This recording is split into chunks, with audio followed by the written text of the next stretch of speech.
Unexpected Love Episode 12 Priya కళ్ళు పెద్దవి చేసుకుని శివ చెబుతున్న గతాన్ని ఆసక్తిగా వింటోంది. శివ మళ్ళీ కంటిన్యూ చేస్తూ, అవును ప్రియ, ఆ మంచు కొండమీద ఆ పేద ముసలాయన వేషంలో ఉన్న వ్యక్తి ఆ రాజుని ఇంకా వాడికోసం పగతో వచ్చిన వందల మంది సైన్యాన్ని అత్యంత కిరాతకంగా ఏమాత్రం కనికరం లేకుండా ఒంటరిగా నరికేస్తాడు. అలా వాళ్లందరినీ చంపేసి ఆ శవాల గుట్టెల మీద పొడ్డలి పట్టుకుని నిలబడతాడు. అలా చాలామంది ఆ అహంకారంతో అక్కడికి వచ్చిన వాళ్లు అక్కడే చనిపోయారు. వాళ్ల రక్తంతో ఆ మంచుకొండ మొత్తం ఎర్రగా తడిసిపోయింది. అందుకే దానికి చరిత్రలో బ్లడ్ మౌంటైన్ అని పేరు వచ్చింది. అలా అని అక్కడికి వెళ్లిన వాళ్లందరూ చనిపోలేదు. ఎవరు అయితే వాళ్ల గర్వాన్ని అహంకారాన్ని పూర్తిగా అణిచిపెట్టి ఎంతో వినయంగా ఆయన దగ్గరికి వెళ్తారో వాళ్లు మాత్రమే తిరిగి ప్రాణాలతో వెనక్కి వచ్చారు అని ఒక భయంకరమైన నిజాన్ని చెప్తారు. ఆ కథ విన్న ప్రియకి గూస్ బంప్స్ వస్తాయి. తన భర్త కూడా అలాంటి భయంకరమైన కొండమీదకే వెళ్లారు అని తలుచుకుని భయంగా శివవైపు చూసి, అంటే ఆ కొండమీద ఆ ముసలాయన దగ్గరికి వెళ్ళిన నువ్వు ఆయనతో మర్యాదగా మాట్లాడావా? అందుకే బతికి బయటపడ్డావా అని అమాయకంగా ఆత్రతగా అడుగుతుంది. దానికి శివ ఒక చిన్న నవ్వు నవ్వి, అవును, నేను వణుకుతూ ఆ గుడిసె దగ్గరికి వెళ్లేసరికి ఆ ముసలాయన ఎంతో ఏకాగ్రతతో మార్షల్ ఆర్ట్స్ ప్రాక్టీస్ చేస్తూ ఉన్నాడు. నేను ఆయనకి డిస్టర్బ్ చేయకుండా అక్కడే నిలబడి ఆయన సీ అయ్యాక దగ్గరికి వెళ్ళి, తాతా, కొన్ని నీళ్లు ఇంకా తినడానికి ఏమైనా ఉంటే ఇస్తారా ప్లీజ్ అని చాలా వినయంగా చేతులు కట్టుకుని అడిగా. నన్ను చూసి జాలిపడిన ఆ ముసలాయన, సరే అయితే ముందు వెళ్ళి అక్కడ ఉన్న చెట్లు కొట్టి కొన్ని ఎండిన కర్రలు తీసుకుని రావాలి. ఇది నా రోల్ అని ఖచ్చితంగా అంటాడు. నేను ఏమాత్రం ఆలోచించకుండా సరే అని అన్నా.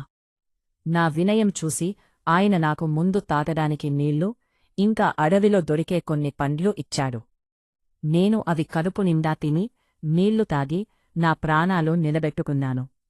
ఆ కృతజ్ఞతతో అక్కడే ఉన్న వాడి పదునైన బొడ్డలి తీసుకుని అడవిలోకి వెళ్ళి అక్కడే ఉన్న చెట్ల నుండి కొన్ని కర్రలు తీసుకుని వచ్చా.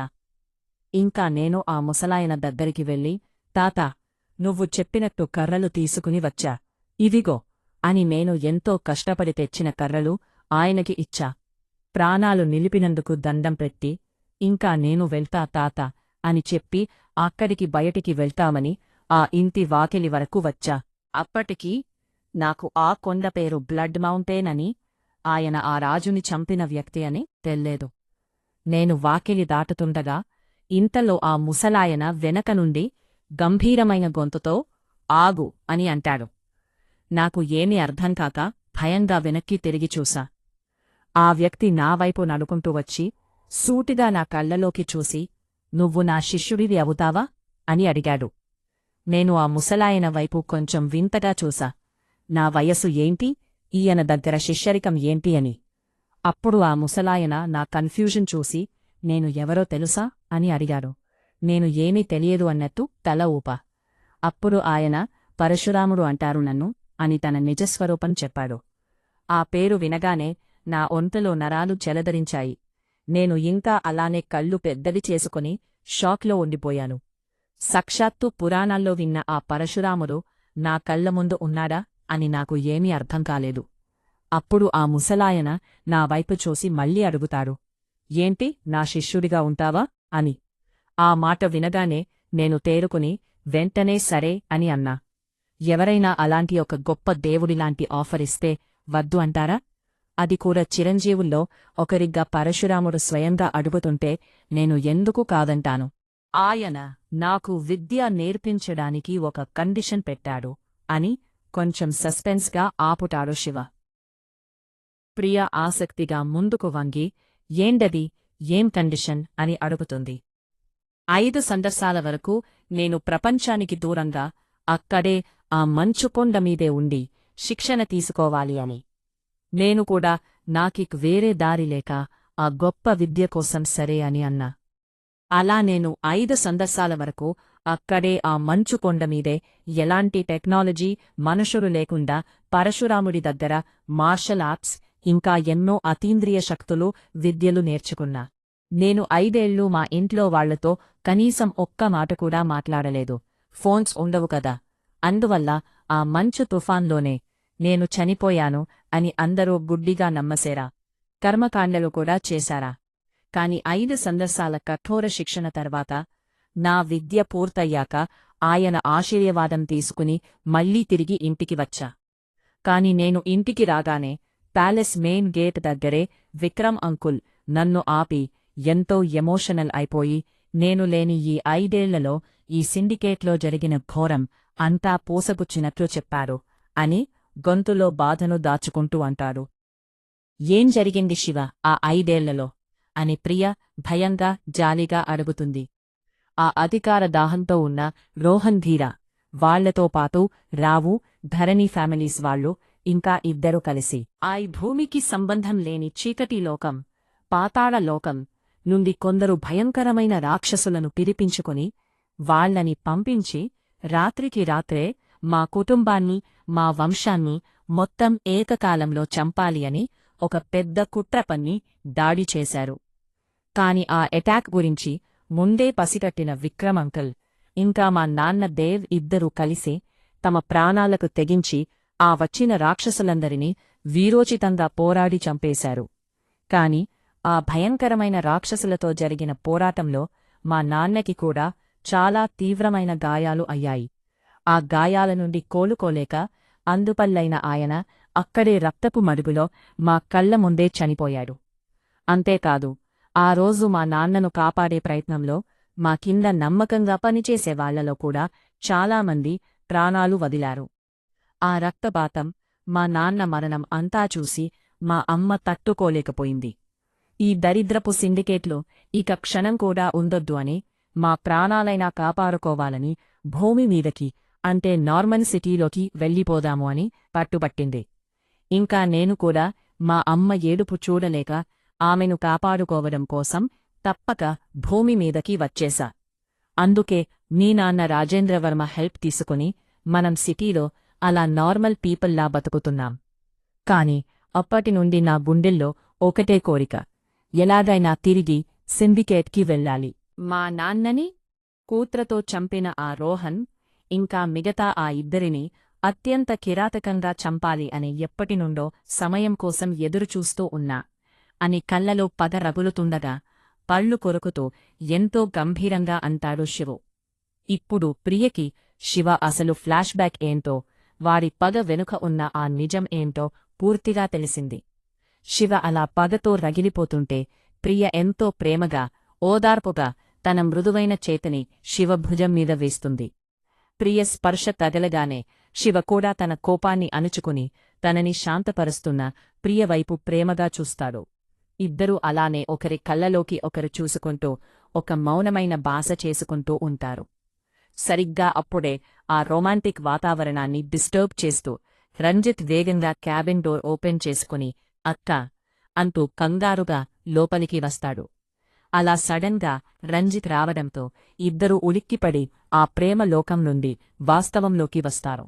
రంజిత్ వాళ్ళని అలా క్లోజ్గా చూసి ఇబ్బంది పడుతూ తల గోక్కుంటూ ఓహ్ సారీ బావో, నేను డిస్టర్బ్ చేశాను అనుకుంటా అని అక్కడి నుండి వెళ్ళిపోదాం అని వెనక్కి తిరుగుతాడు. అప్పుడు శివు వెంటనే తేరుకుని తన వాయిస్ని గంభీరంగా మార్చి రంజిత్ అని పిలుస్తాడు. హా బావ్ అని భయంగా వెనక్కి తిరుగుతాడు రంజిత్.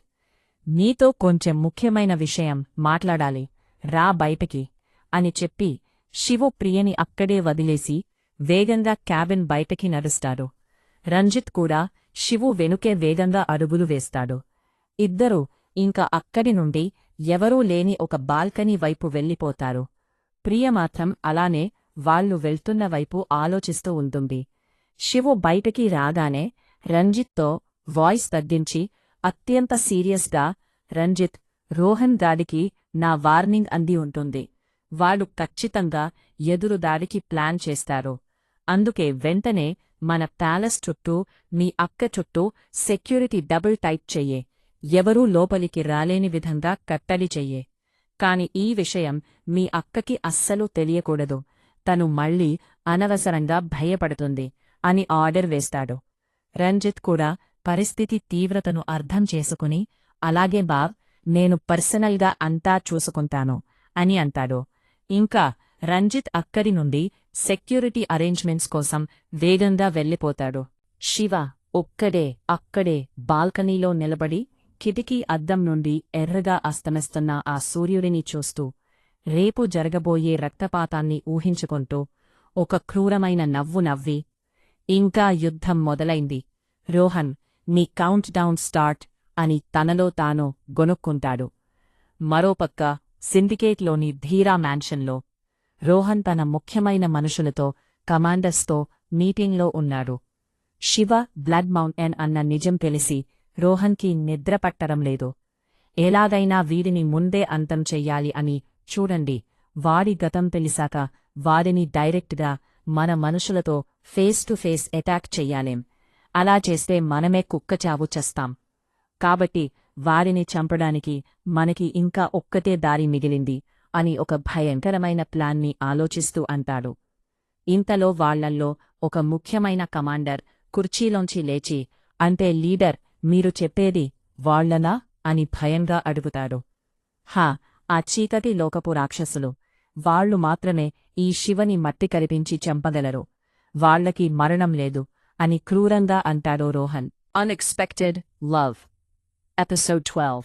ప్రియ కళ్ళు పెద్దవి చేసుకుని శివ చెబుతున్న గతాన్ని ఆసక్తిగా వింటోంది. శివ మళ్ళీ కంటిన్యూ చేస్తూ, అవును ప్రియా, ఆ మంచు కొండమీద ఆ పేద ముసలాయన వేషంలో ఉన్న వ్యక్తి ఆ రాజుని, ఇంకా వాడికోసం పగతో వచ్చిన వందల మంది సైన్యాన్ని అత్యంత కిరాతకంగా, ఏమాత్రం కనికరం లేకుండా ఒంటరిగా నరికేస్తాడు. అలా వాళ్లందరినీ చంపేసి ఆ శవాల గుట్టెలమీద కొడ్డలి పట్టుకుని నిలబడతాడు. అలా చాలామంది ఆ అహంకారంతో అక్కడికి వచ్చిన వాళ్లు అక్కడే చనిపోయారు. వాళ్ల రక్తంతో ఆ మంచుకొండ మొత్తం ఎర్రగా తడిసిపోయింది. అందుకే దానికి చరిత్రలో బ్లడ్ మౌంటైన్ అని పేరు వచ్చింది. అలా అని అక్కడికి వెళ్లిన వాళ్లందరూ చనిపోలేదు. ఎవరు అయితే వాళ్ల గర్వాన్ని, అహంకారాన్ని పూర్తిగా అణిచిపెట్టి ఎంతో వినయంగా ఆయన దగ్గరికి వెళ్తారో వాళ్లు మాత్రమే తిరిగి ప్రాణాలతో వెనక్కి వచ్చారు అని ఒక భయంకరమైన నిజాన్ని చెప్తారు. ఆ కథ విన్న ప్రియకి గూస్ బంప్స్ వస్తాయి. తన భర్త కూడా అలాంటి భయంకరమైన కొండమీదకే వెళ్లారు అని తలుచుకుని భయంగా శివవైపు చూసి, అంటే ఆ కొండమీద ఆ ముసలాయన దగ్గరికి వెళ్ళిన నువ్వు ఆయనతో మర్యాదగా మాట్లాడావా? అందుకే బతికి బయటపడ్డావా అని అమాయకంగా ఆత్రతగా అడుగుతుంది. దానికి శివ ఒక చిన్న నవ్వు నవ్వి, అవును, నేను వణుకుతూ ఆ గుడిసె దగ్గరికి వెళ్లేసరికి ఆ ముసలాయన ఎంతో ఏకాగ్రతతో మార్షల్ ఆర్ట్స్ ప్రాక్టీస్ చేస్తూ ఉన్నాడు. నేను ఆయనకి డిస్టర్బ్ చేయకుండా అక్కడే నిలబడి ఆయన సీ అయ్యాక దగ్గరికి వెళ్ళి, తాతా, కొన్ని నీళ్లు ఇంకా తినడానికి ఏమైనా ఉంటే ఇస్తారా ప్లీజ్ అని చాలా వినయంగా చేతులు కట్టుకుని అడిగా. నన్ను చూసి జాలిపడిన ఆ ముసలాయన, సరే అయితే ముందు వెళ్ళి అక్కడ ఉన్న చెట్లు కొట్టి కొన్ని ఎండిన కర్రలు తీసుకుని రావాలి. ఇది నా రోల్ అని ఖచ్చితంగా అంటాడు. నేను ఏమాత్రం ఆలోచించకుండా సరే అని అన్నా.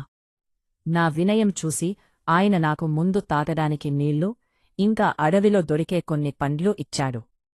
నేను అవి కడుపు నిండా తిని నీళ్లు తాగి నా ప్రాణాలు నిలబెట్టుకున్నాను. ఆ కృతజ్ఞతతో అక్కడే ఉన్న వాడి పదునైన గొడ్డలి తీసుకుని అడవిలోకి వెళ్ళి అక్కడే ఉన్న చెట్ల నుండి కొన్ని కర్రలు తీసుకుని వచ్చా. ఇంకా నేను ఆ ముసలాయన దగ్గరికి వెళ్ళి, తాతా, నువ్వు చెప్పినట్టు కర్రలు తీసుకుని వచ్చా, ఇదిగో అని నేను ఎంతో కష్టపడి తెచ్చిన కర్రలు ఆయనకి ఇచ్చా. ప్రాణాలు నిలిపినందుకు దండం పెట్టి, ఇంకా నేను వెళ్తా తాతా అని చెప్పి అక్కడికి బయటికి వెళ్తామని ఆ ఇంటి వాకిలి వరకు వచ్చా. అప్పటికీ నాకు ఆ కొండ పేరు బ్లడ్ మౌంటైన్ అని, ఆయన ఆ రాజుని చంపిన వ్యక్తి అని తెల్లేదు. నేను వాకిలి దాటుతుండగా ఇంతలో ఆ ముసలాయన వెనక నుండి గంభీరమైన గొంతుతో ఆగు అని అంటాడు. నాకు ఏమీ అర్థంకాక భయంగా వెనక్కి తిరిగి చూసా. ఆ వ్యక్తి నావైపు నడుకుంటూ వచ్చి సూటిగా నా కళ్లలోకి చూసి, నువ్వు నా శిష్యుడివి అవుతావా అని అడిగాడు.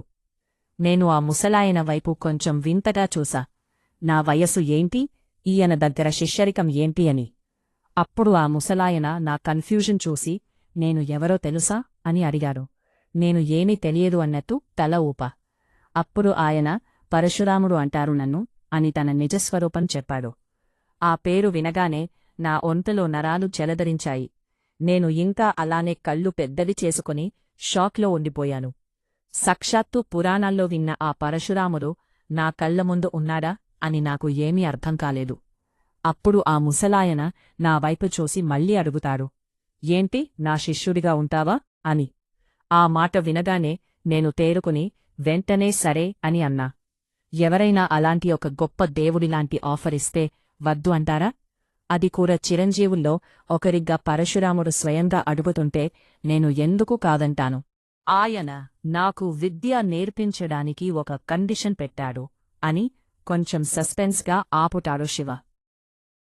ప్రియ ఆసక్తిగా ముందుకు వంగి, ఏండది, ఏం కండిషన్ అని అడుగుతుంది. 5 సంవత్సరాల వరకు నేను ప్రపంచానికి దూరంగా అక్కడే ఆ మంచుకొండ మీదే ఉండి శిక్షణ తీసుకోవాలి అని. నేను కూడా నాకిక్ వేరే దారి లేక ఆ గొప్ప విద్య కోసం సరే అని అన్నా.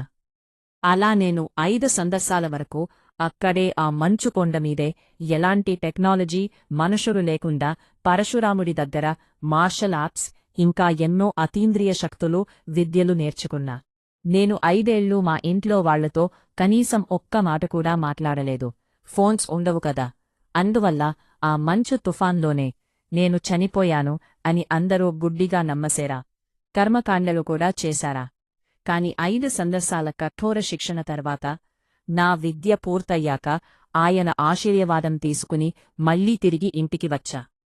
కాని నేను ఇంటికి రాగానే ప్యాలెస్ మెయిన్ గేట్ దగ్గరే విక్రమ్ అంకుల్ నన్ను ఆపి ఎంతో ఎమోషనల్ అయిపోయి, నేను లేని ఈ 5 ఏళ్లలో ఈ సిండికేట్లో జరిగిన ఘోరం అంతా పోసగుచ్చినట్లు చెప్పారు అని గొంతులో బాధను దాచుకుంటూ అంటాడు. ఏం జరిగింది శివ ఆ 5 ఏళ్లలో అని ప్రియ భయంగా జాలిగా అడుగుతుంది. ఆ అధికార దాహంతో ఉన్న రోహన్ ధీర వాళ్లతో పాటు రావు, ధరణి ఫ్యామిలీస్ వాళ్ళు ఇంకా 2 కలిసి ఆ భూమికి సంబంధం లేని చీకటి లోకం, పాతాళ లోకం నుండి కొందరు భయంకరమైన రాక్షసులను పిలిపించుకొని వాళ్లని పంపించి రాత్రికి రాత్రే మా కుటుంబాన్ని, మా వంశాన్ని మొత్తం ఏకకాలంలో చంపాలి అని ఒక పెద్ద కుట్ర పన్ని దాడి చేశారు. కాని ఆ ఎటాక్ గురించి ముందే పసిగట్టిన విక్రమ్ అంకుల్ ఇంకా మా నాన్న దేవ్ 2 కలిసి తమ ప్రాణాలకు తెగించి ఆ వచ్చిన రాక్షసులందరినీ వీరోచితంగా పోరాడి చంపేశారు. కాని ఆ భయంకరమైన రాక్షసులతో జరిగిన పోరాటంలో మా నాన్నకి కూడా చాలా తీవ్రమైన గాయాలు అయ్యాయి. ఆ గాయాల నుండి కోలుకోలేక అందుపల్లైన ఆయన అక్కడే రక్తపు మడుగులో మా కళ్ల ముందే చనిపోయాడు. అంతేకాదు, ఆ రోజు మా నాన్నను కాపాడే ప్రయత్నంలో మా కింద నమ్మకంగా పనిచేసే వాళ్లలో కూడా చాలామంది ప్రాణాలు వదిలారు. ఆ రక్తపాతం, మా నాన్న మరణం అంతా చూసి మా అమ్మ తట్టుకోలేకపోయింది. ఈ దరిద్రపు సిండికేట్లో ఇక క్షణం కూడా ఉండొద్దు అని, మా ప్రాణాలైనా కాపాడుకోవాలని భూమి మీదకి అంటే నార్మన్ సిటీలోకి వెళ్ళిపోదాము అని పట్టుబట్టింది. ఇంకా నేను కూడా మా అమ్మ ఏడుపు చూడలేక ఆమెను కాపాడుకోవడం కోసం తప్పక భూమి మీదకి వచ్చేశా. అందుకే మీ నాన్న రాజేంద్రవర్మ హెల్ప్ తీసుకుని మనం సిటీలో అలా నార్మల్ పీపుల్లా బతుకుతున్నాం. కాని అప్పటినుండి నా గుండెల్లో ఒకటే కోరిక, ఎలాగైనా తిరిగి సిండికేట్కి వెళ్ళాలి. మా నాన్నని, కూత్రతో చంపిన ఆ రోహన్, ఇంకా మిగతా ఆ 2 అత్యంత కిరాతకంగా చంపాలి అని ఎప్పటినుండో సమయం కోసం ఎదురుచూస్తూ ఉన్నా అని కళ్లలో పద రగులుతుండగా పళ్ళు కొరుకుతూ ఎంతో గంభీరంగా అంటాడు శివు. ఇప్పుడు ప్రియకి శివ అసలు ఫ్లాష్ బ్యాక్ ఏంటో, వారి పగ వెనుక ఉన్న ఆ నిజం ఏంటో పూర్తిగా తెలిసింది. శివ అలా పగతో రగిలిపోతుంటే ప్రియ ఎంతో ప్రేమగా, ఓదార్పుగా తన మృదువైన చేతిని శివ భుజం మీద వేస్తుంది. ప్రియ స్పర్శ తగలగానే శివ కూడా తన కోపాన్ని అణుచుకుని తనని శాంతపరుస్తున్న ప్రియవైపు ప్రేమగా చూస్తాడు. 2 అలానే ఒకరి కళ్ళలోకి ఒకరు చూసుకుంటూ ఒక మౌనమైన భాష చేసుకుంటూ ఉంటారు. సరిగ్గా అప్పుడే ఆ రొమాంటిక్ వాతావరణాన్ని డిస్టర్బ్ చేస్తూ రంజిత్ వేగంగా క్యాబిన్ డోర్ ఓపెన్ చేసుకుని అక్కా అంటూ కంగారుగా లోపలికి వస్తాడు. అలా సడన్గా రంజిత్ రావడంతో 2 ఉలిక్కిపడి ఆ ప్రేమ లోకం నుండి వాస్తవంలోకి వస్తారు. రంజిత్ వాళ్ళని అలా క్లోజ్గా చూసి ఇబ్బంది పడుతూ తల గొక్కుంటూ ఓహ్ సారీ బావో నేను డిస్టర్బ్ చేశాను అనుకుంటా అని అక్కడి నుండి వెళ్ళిపోదాం అని వెనక్కి తిరుగుతాడు. అప్పుడు శివు వెంటనే తేరుకుని తన వాయిస్ని గంభీరంగా మార్చి రంజిత్ అని పిలుస్తాడు. హా బావ్ అని భయంగా వెనక్కి తిరుగుతాడు రంజిత్. నీతో కొంచెం ముఖ్యమైన విషయం మాట్లాడాలి, రా బయటకి అని చెప్పి శివు ప్రియని అక్కడే వదిలేసి వేగంగా క్యాబిన్ బయటకి నడుస్తాడు. రంజిత్ కూడా శివు వెనుకే వేగంగా అడుగులు వేస్తాడు. ఇద్దరూ ఇంక అక్కడి నుండి ఎవరూ లేని ఒక బాల్కనీ వైపు వెళ్ళిపోతారు. ప్రియ మాత్రం అలానే వాళ్ళు వెళ్తున్న వైపు ఆలోచిస్తూ ఉంటుంది. శివు బయటికి రాగానే రంజిత్తో వాయిస్ తగ్గించి అత్యంత సీరియస్గా రంజిత్, రోహన్ దాడికి నా వార్నింగ్ అంది ఉంటుంది. వాళ్ళు ఖచ్చితంగా ఎదురుదాడికి ప్లాన్ చేస్తారు. అందుకే వెంటనే మన ప్యాలెస్ చుట్టూ మీ అక్క చుట్టూ సెక్యూరిటీ డబుల్ టైట్ చెయ్యే, ఎవరూ లోపలికి రాలేని విధంగా కట్టడి చెయ్యే.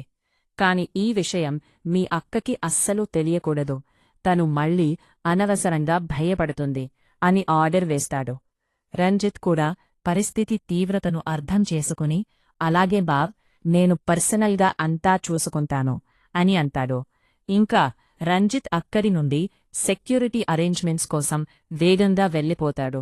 శివ ఒక్కడే అక్కడే బాల్కనీలో నిలబడి కిటికీ అద్దం నుండి ఎర్రగా అస్తమిస్తున్న ఆ సూర్యుడిని చూస్తూ రేపు జరగబోయే రక్తపాతాన్ని ఊహించుకుంటూ ఒక క్రూరమైన నవ్వు నవ్వి, ఇంకా యుద్ధం మొదలైంది రోహన్, నీ కౌంట్ డౌన్ స్టార్ట్ అని తనలో తాను గొనుక్కుంటాడు. మరోపక్క సిండికేట్లోని ధీరా మ్యాన్షన్లో రోహన్ తన ముఖ్యమైన మనుషులతో కమాండర్స్తో మీటింగ్లో ఉన్నాడు. శివ బ్లడ్ మౌంటైన్ అన్న నిజం తెలిసి రోహన్కి నిద్రపట్టడం లేదు. ఎలాగైనా వీడిని ముందే అంతం చెయ్యాలి అని. చూడండి, వాడి గతం తెలిసాక వాడిని డైరెక్ట్గా మన మనుషులతో ఫేస్ టు ఫేస్ అటాక్ చెయ్యాలేం. అలా చేస్తే మనమే కుక్కచావు చేస్తాం. కాబట్టి వాడిని చంపడానికి మనకి ఇంకా ఒక్కటే దారి మిగిలింది అని ఒక భయంకరమైన ప్లాన్ని ఆలోచిస్తూ అంటాడు. ఇంతలో వాళ్లల్లో ఒక ముఖ్యమైన కమాండర్ కుర్చీలోంచి లేచి, అంటే లీడర్, మీరు చెప్పేది వాళ్లనా అని భయంగా అడుగుతాడు. హా, ఆ చీకటి లోకపు రాక్షసులు. వాళ్లు మాత్రమే ఈ శివని మట్టి కరిపించి చంపగలరు.